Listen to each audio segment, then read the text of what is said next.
Now, the last thing I want to talk about in this section is the various options in page 2 of the recording media setup, which is your recording mode. Normal recording is, as you'd suspect, normal recording. It obeys all of the settings that are set up in page 1 here. But if you go into slow and fast motion, you have the ability to set a base recording frame rate. So in this case, 25 frames per second is my base recording rate. That's determined by what you've got set up in here. At the moment I'm in RAW ST still, which only gives me 25 frames, but if I was in one of the codecs that supported 50 frames per second, then that would be my base. It's important to establish what you want your base frame rate to be, because the fast frame rates are conformed in camera to that base. So if you want really slow motion, you want 25% speed, but you've accidentally chosen 50 frames per second in your main recording format and then set your slow and fast frame rate to 100 frames per second, you're not going to be getting 25% slowdown. You're only going to be getting a 50% slowdown, because it will be conforming the 100 frames to 50 frames. So you have to be careful, make sure that's set correctly. So I'm in a 25 frames per second codec at the moment. Now, being in RAW is going to limit some of my options, because there's only so much that it can achieve. If I set this down into my usual codec, which is my H.265, I'm at 25 frames per second, I'm at Ultra HD. You'll see now that the slow and fast frame rate options go all the way up to 120 frames per second, which is cool. I particularly like the fact that I get to go all the way up to 120 without having to change the system frequency to 60 Hertz, which you used to have to do on other Canon cameras. So this is really useful. So I can choose any variation thereof. I also like the fact that we have some odd off-speed settings in here, which is kind of cool as well. So that's the slow and fast frame rate. I can obviously go the other way as well. I can slow this right down and do some sort of very Charlie Chaplin-esque kind of effects. Whatever you set in here, so if I set this to, let's say, 100, that should be remembered the next time you go in there. So if I come back to normal recording, you can see it's 25 frames per second, come back in here, and you should see that it flicks straight back into 100 frames conformed into a 25 frames per second time base.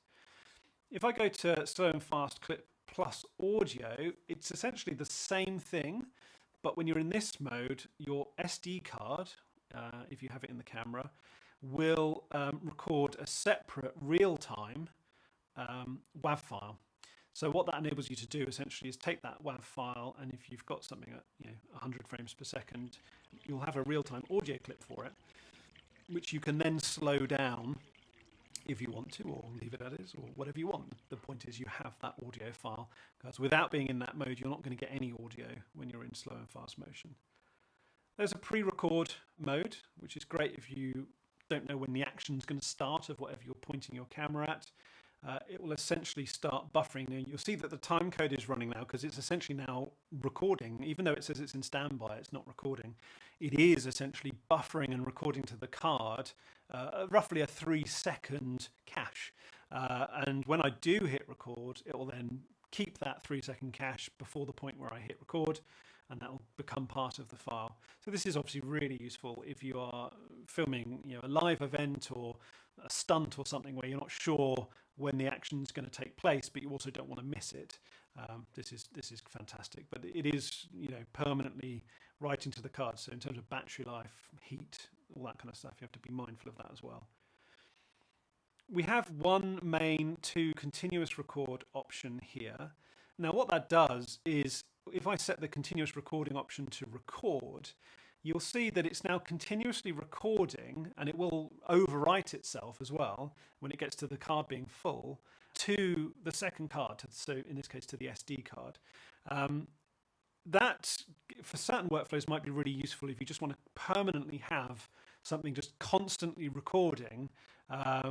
Particularly journalists might find that very useful, just have something that's kind of constantly recording in the background to the other card.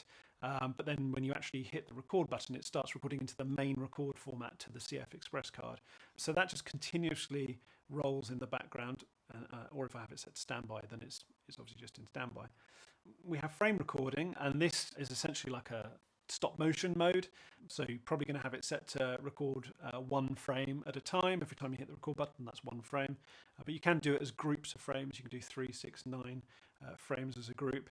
So that is just your stop motion kind of mode. I've never done any stop motion, I have to say.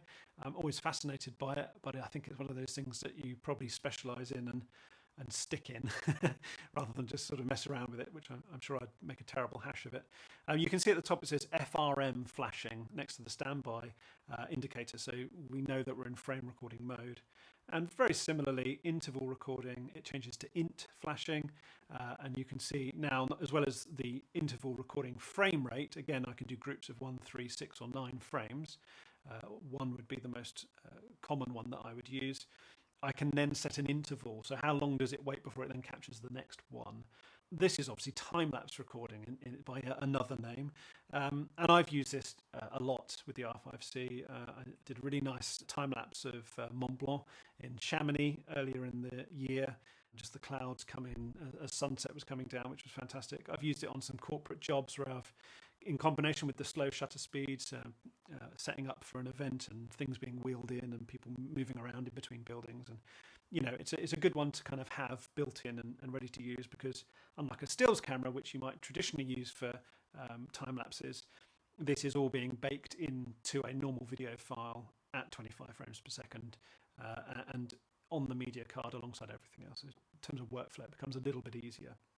And those are all of the different recording modes that you have available to you in the R5C, and hopefully now you've got a better idea of when you might choose to use them and the consequences of making that choice to choose a specific recording mode, and some of the benefits that you can get for different ways of filming with the camera.